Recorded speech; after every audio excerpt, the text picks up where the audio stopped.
चलिए आज जानते हैं संभोग के संबंध में।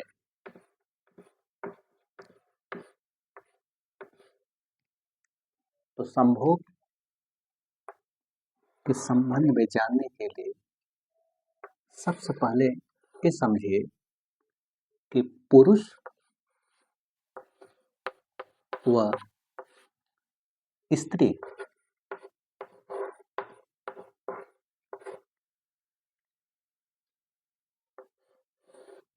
पूर्णता का ही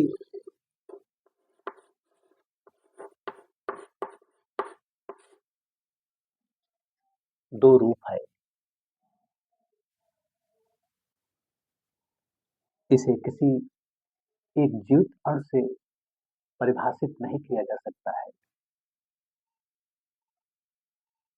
बल्कि ये समझिए कि उस पूर्णता में का दो रूप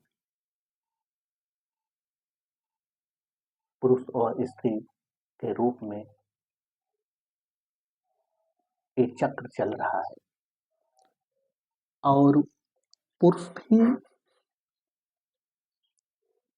अपूर्ण है, अधूरा है।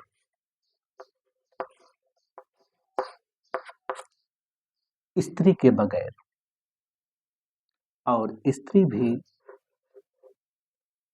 पुरुष के बगैर अपूर्ण ही है, अधूरा ही है।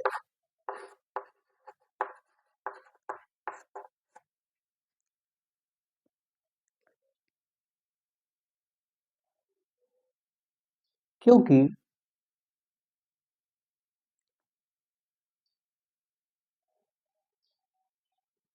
अगर केवल पुरुष ही हो, स्त्री ना हो, तो इनका अस्तित्व समाप्त हो जाएगा। ठीक इसी तरह पुरुष के बगैर स्त्री का भी अस्तित्व समाप्त हो जाएगा। ये बाहर से दो रूप, भीतर से पूर्णता का ही दो रूप है। इसलिए एक दूजे के बिना पुरुष भी अधूरा है और स्त्री भी अधूरा है।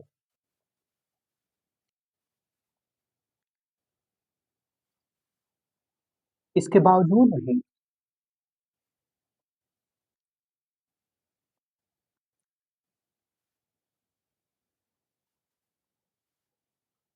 स्त्री व पुरुष का अस्तित्व दो नहीं, और इतना ही बोध हो जाए तो पूर्णता उपलब्ध ही है।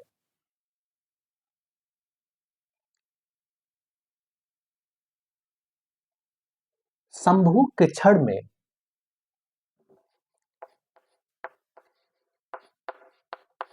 एक इस पुरुष स्त्री के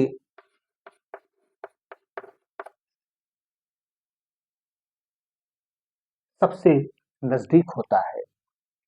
उसका शरीर, मन, आत्मा सबसे नजदीक होता है।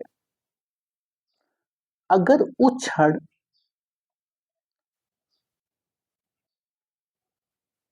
यह बोध हो जाए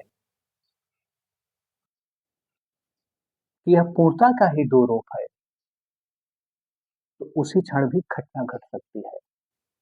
उसी क्षण ही पूर्णता उपलब्ध है, क्योंकि संभोग के क्षण पुरुष व स्त्री इतना करीब होते हैं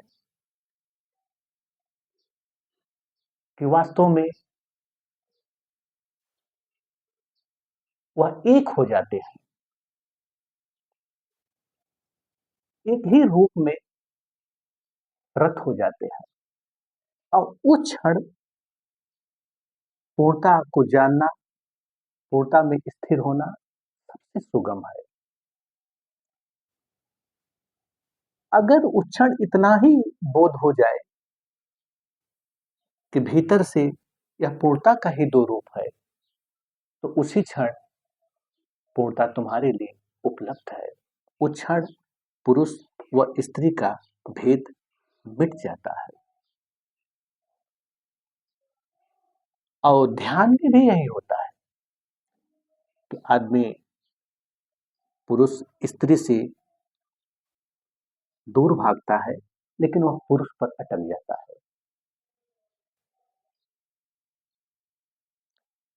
तो यहां पर भी अटक जाना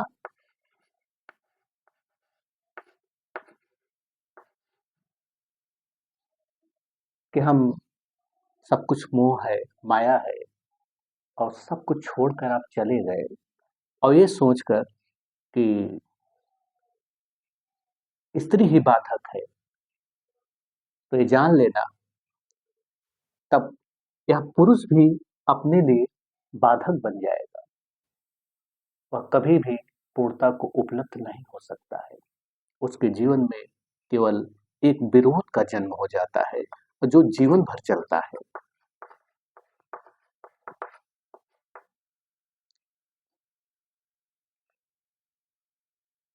उसकी निगाह सिर्फ स्त्री से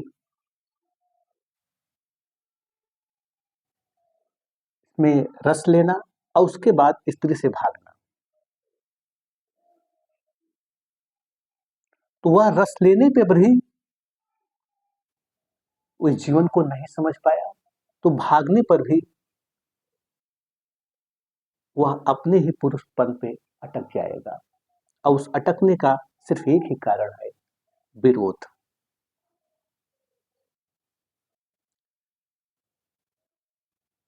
जिस क्षण यह बोध हो जाए कि न पुरुष बाधक है न स्त्री बाधक है,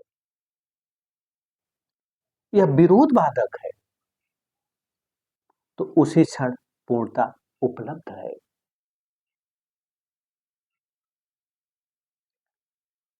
यदि संभोग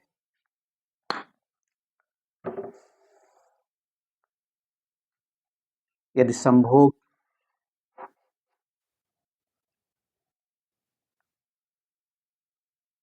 शारीरिक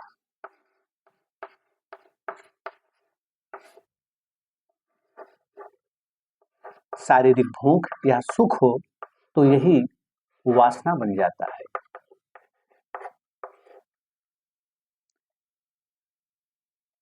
यदि संभोग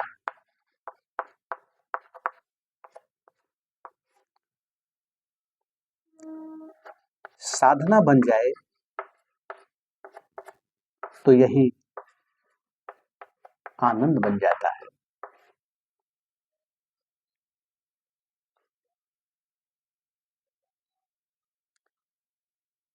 न कहीं कुछ पाना है, न कहीं कुछ भागना है, न ही कुछ जानने के लिए अन्य कुछ जानना है, क्योंकि तुम्हारे भीतर ये जो दो रूप का खेल है, इसमें ही पूर्णता निहित है और इतना ही जान लेना ही पूर्णत्व को उपलब्ध हो जाना है।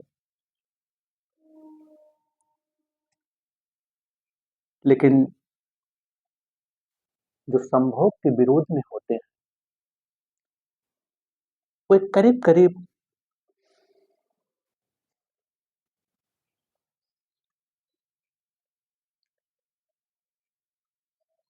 एक भूल में पड़ जाते हैं कि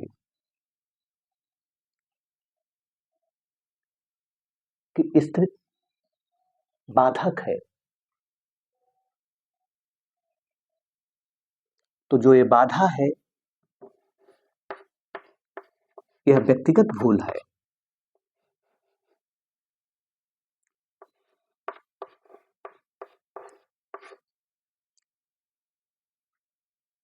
स्त्री और पुरुष, अगर आपने ये समझा कि स्त्री बाधक है, तो यह भी निश्चित है कि पुरुष भी बाधक है।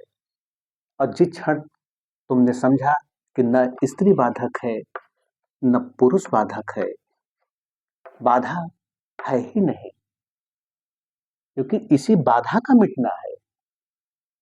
और जिस क्षण ये बाधा मिटा, क्रांति उसी क्षण घटित हो जाता है।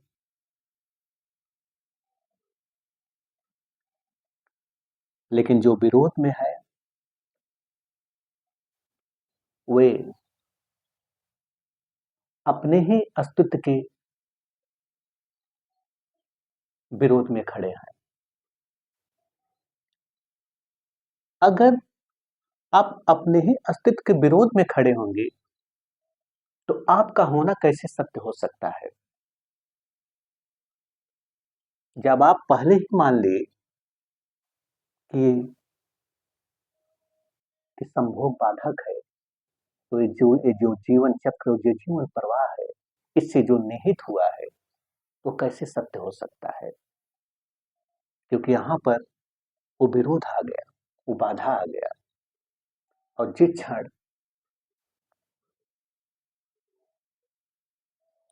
ऐसे लोग जीवन को एक आंख से देखते हैं।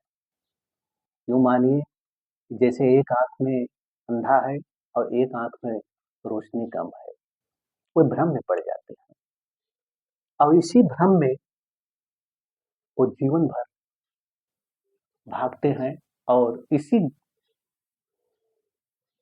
विरोध में खड़े हो जाते हैं, और तब जीवन सार्थक नहीं हो पाता है। इस विरोध में ही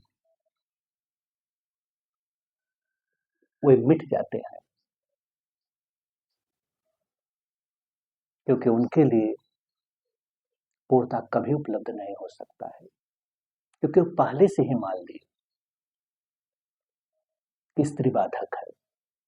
और यही भूल परमात्मा की इतसी से उन्हें गिरा देती है। और जिस क्षण इस बाधा से का अनुभव हुआ और उन्हें लगा कि बाधा तो है ही नहीं, एक ही पूर्णता के हम दो रूप हैं, तो उसी क्षण न कुछ पाने को है, उसी क्षण पुरुष और स्त्री का भेद मिट जाता है, और पूर्णता उसके लिए उपलब्ध है, और यही परम आनंद है।